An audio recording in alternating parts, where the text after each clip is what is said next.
हमारे साथ मौजूद है हमारी favourite Mrs Khan and doctor कशिश शाह, जो कि ब्लॉगर हैं, इन्फ्लुएंसर हैं। बहुत शुक्रिया कशिश आपकी भी मौजूदगी का। How are you Mrs Khan? I am good, Allah का शुक्र। रमज़ान कैसा गुजर रहा है? रमज़ान भी बस महंगाई की वजह से हम लोग बहुत परेशान हैं। जैसे हमारे दस्तरखान सजते थे वो अब नहीं सजते। ये बात। लेकिन मैं आपको बताऊं, मैं पर्सनली सारे लोगों से कह रही थी, मैंने एक उसूल सादगी का और बिल्कुल खालिसतन इस नीयत से कि हम बाकी तमाम चीज़ें सुन्नत नबी के मुताबिक करते हैं, तो रोज़ा जो खोलना है उसके लिए हुजूर अकरम सल्लल्लाहु अलैहि वसल्लम ने जो हमें गाइडेंस दी है कि आप पानी और खजूर, सबसे अफजल चीज़ यही है कि आप उससे खोलें। जब आप पे ऐसा भी वक्त गुजरा जो फाका कशी थी और आप खजूर भी अफोर्ड नहीं कर सकते थे, तो फिर नमक और पानी का इशारा दिया गया। तो मैं अल्हम्दुलिल्लाह आई एम गोइंग फॉर 13 रोज़ा स्ट्रॉन्ग, कि मैंने अपने तमाम रोज़े पानी और खजूर से खोलें और उसके बाद नमाज के बाद directly I am going to dinner. लेकिन मैं एक बात बड़ी मज़े की बताऊं, हमारे यहाँ शुरू से बहुत ज़्यादा तरद्दुद नहीं किया जाता था।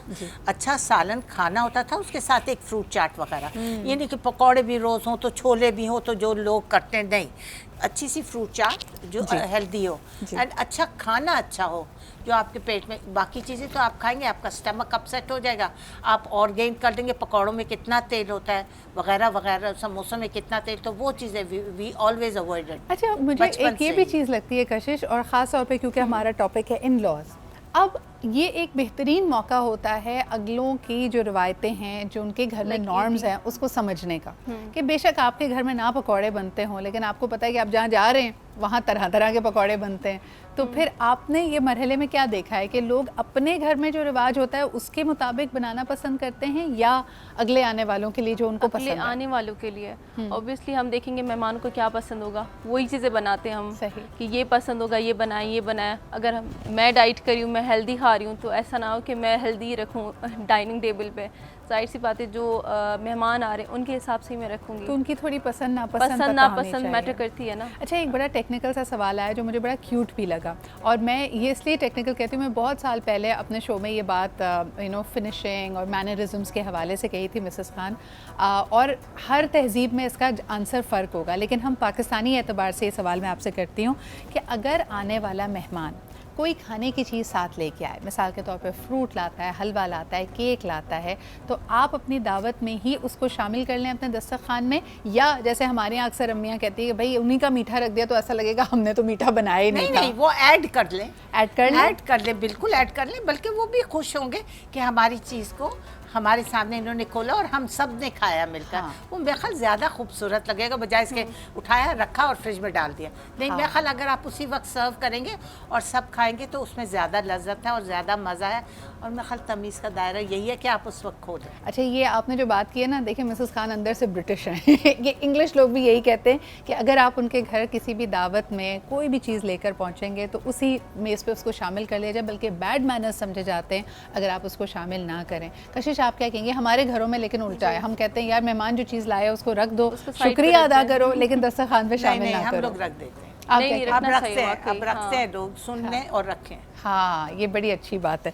अच्छा जी, दूसरा, जिस तरह हम कह रहे थे कि अगले की पसंद का ख्याल रखें, हमारे साथ हुआ जी, मेरी बहन का माशाल्लाह जो ससुराल है, उनकी सास वेजिटेरियन है, हमें नहीं पता था। और हमारे यहाँ जैसे होता है आमतौर पे आप दस्तरखान सजाते हैं तो तमाम रकम बीफ, फिश, ये वो सब रखा। बाद मुझे चला कि यार ये वेजिटेरियन, तो हर दफ़ा हम दावत में एक वेजिटेरियन 2 या 3 ऑप्शन ज़रूर रखते हैं। ये मेरे ख्याल में अखलाकियात का भी दायरा है। लेकिन मुझे बताएं मिसेस खान, एक्सपेक्टेशन क्या है कि होने वाली जो बहू है उसके हाथ का जायका चखा जाए, यानी वो बनाए सारी चीज़ें, या लीवे देते हैं कि नहीं भाई बस इनके घर में एक रस्म है, हम आए इफ्तार करने, बेटी बनाए, वालदा उनकी बनाए, या घर के मुलाजमीन बनाए, दैट्स ऑल राइट। मेरे ख्याल सबको मिलजुल कर अपना हिस्सा डालना चाहिए। ये नहीं कि आप एक के ऊपर बोझ डाल दें और वो बच्ची या बच्चा जो भी है वो इरिटेट होता रहे कि बाकी लोग तो बड़े मज़े से टांग पे टांग रख के बैठे हुए हैं और हमें झोंक दिया हुआ चूल्हे के आगे। तो बड़ी बातें बनती हैं, बड़ी लड़ाइयाँ होती हैं। तो सबको अपना अपना हिस्सा, जो कुछ जिसमें वो परफेक्शन है उसको आकर अपनी अपनी चीज़ और अपना अपना हिस्सा ज़रूर डालना चाहिए। इससे देखें प्यार मोहब्बत बढ़ता है। एक फ्रूट फ्रूट चाट बना रहा है, एक शरबत बना रहा है, एक खाना बना रहा है, बच्चियाँ कुछ फ्रूट काट रही हैं, देखिए वो घर में कुछ और माहौल होता है, कुछ ज़्यादा खूबसूरती लगती है। पता चलता है ये रमज़ान का महीना, सब इकट्ठे हो रहे हैं, सब आ रहे हैं, सब बना रहे हैं, अपनी अपनी चीज़ें सब लेकर आ रहे हैं, तो वो माहौल एक बहुत डिफरेंट हो जाता है। ये नहीं कि एक के ऊपर थोप दिया, वो पैसे भी डाल रहा है, वो सारा कुछ मंगा भी रहा है, और उसके ऊपर घरों में ये होता है, उसके ऊपर टॉन्ट भी उस पर ही हो रहा होता है, अरे आज तो अच्छा बना ही नहीं है। अच्छा, जॉइंट फैमिली सिस्टम में मिसेस खान, जिनको पता होता है, क्योंकि आप घर के फ़र्द अगर साथ रह रहे हैं और किसी वजह से अगर किसी की तबीयत ख़राब है या किसी और वजह से आपने रोज़ा नहीं रखा, तब तो भाई आपकी शामत है, क्योंकि जिन्होंने रोज़ा रखा होगा वो अपने अपने कमरे बंद कर लेते हैं और कहते हैं क्योंकि तुम्हारा रोज़ा नहीं तो सारी तैयारी तुम करा दो। कशिश, ये हो तो क्या करना चाहिए? ऐसा होता है अमूमन, जैसे मेरे अगर गेस्ट आ रहे हैं तो सब लोग कहेंगे तुम्हारे गेस्ट आ रहे हैं, तुम जाके तैयारियां करो, तुम जाओ, हम क्यों करें। हाँ। ऐसा होता है, वाकई सही होता है, लेकिन ये है कि ऐसा नहीं होना तो करते हैं, और मेरा ख्याल जिसके गेस्ट आ रहे हैं उसको ज्यादा फिक्र भी होनी चाहिए, उसको करना भी चाहिए, लेकिन आप सबको लेकर चले, अपने बहनों को, अम्मी अम्मा वगैरह को, सबको। लेकिन मिसेस खान, ये मेरे ख्याल में एक वो लाइट हार्टेड माहौल भी बन जाता है ना, नोक झोंक का, थोड़ा सा छेड़छाड़ का, कि भाई हम तो करते थे, मेरी दोनों बहनों का जब माशाल्लाह ये मामला तय हो गया था और उनके ससुराल से किसी ने आना था, तो हम अगर बाहर से आए, हम कहते भाई जिसका ससुराल है वो देखे, वो जाके आपके घर किचन में माशाल्लाह काफी एहतमाम हो जाता है जब कोई जाए। Thank you. वो तो अम्मी की वजह से ना, फिर अम्मी का डंडा घूमता है कि नहीं भाई मेहमान सबके हैं, किसी एक का मेहमान नहीं है। लेकिन छेड़छाड़ में बहन भाइयों में तो कहते हैं ना भाई जिसका ससुराल है वो भुगते, वो करे लवाजमात, हम तो कमरे में बैठे हैं आराम से। अच्छा, एक और चीज़ जो इसमें बड़ी अहम है वो यकीनन ईदी है, ईदी की एक्सपेक्टेशन और फिर उसकी तैयारी कराना। कशिश, ये कितना आसान या मुश्किल है? क्योंकि बाकियों की तो आप ईदी आगे पीछे कर दें, कोई बात नहीं बेटा बाद में दे देंगे, तुम्हें देते ही रहते हैं, लेकिन ससुराल वालों की ईदी बड़ी अहम होती है, वहाँ की एक्सपेक्टेशंस भी हाई होती हैं। ये मिलेगा, लड़कियों को स्पेशली मेरी ईदी आनी है, ये है वो है, तो वाकई ये चीज़ होती है, स्पेशली गर्ल्स को ज़्यादा एक्साइटमेंट होती है कि मेरी ईदी आने वाली है। अच्छा, और फ्रेंड्स भी पूछ रही होती है क्या ईदी आई है, क्या आ गई है कि नहीं, और क्या क्या आया है, तो लड़की भी बड़ी एक्साइटेड होती है, और वो डिस्प्ले हो रहा होता है सबके आगे, रिश्तेदारों के आगे, बहन भाइयों के आगे, सबसे पहले घर वालों के, फिर फ्रेंड्स वगैरह के आगे।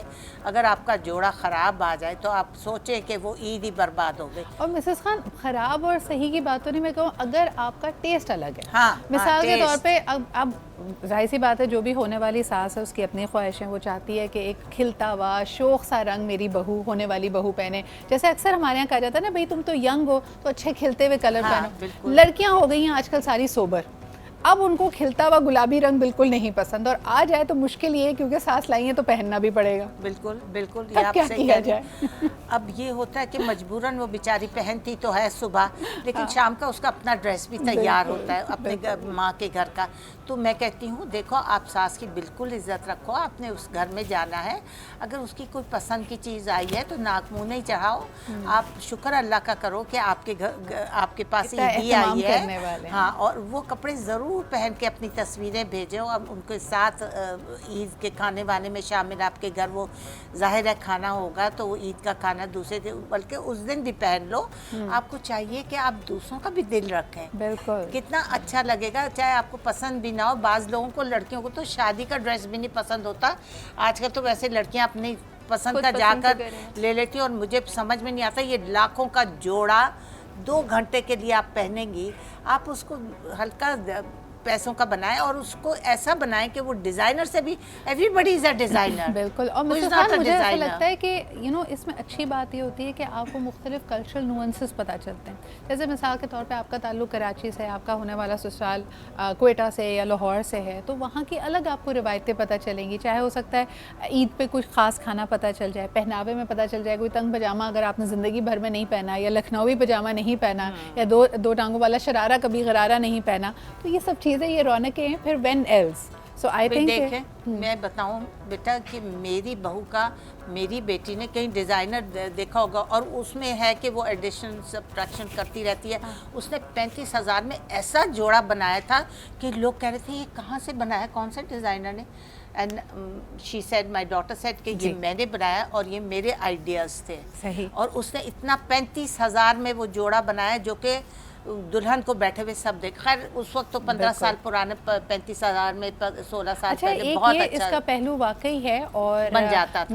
मिसेस खान ने बड़ी अच्छी बात की है कि देखें, you don't have to break your bank to get somebody's ईदी। इसका कहने का मतलब है कि आपका जो बजट है, जो आपकी किफ़ायत शारी है, आप उसमें रहें, दूसरे को रिझाने के चक्कर में अपना बजट आउट भी ना कर लें। और आजकल के तो बिल्कुल वो हालात भी नहीं है। बहुत बहुत शुक्रिया मिसेस खान, और कशिश हमारे साथ मौजूद थी। ये छोटी छोटी रिवायतों से हम करीब आते हैं, अपनायत बढ़ती है, लेकिन मेक श्योर कि ये किसी पे बोझ ना बने। आप अपनी दावत भी ज़रूर करें, उनके लिए ईदी भी ज़रूर लेके जाएं, but don't break a bank, और अपनी पॉकेट का, अपनी बाकी जिम्मेदारियों का भी ख्याल रखें।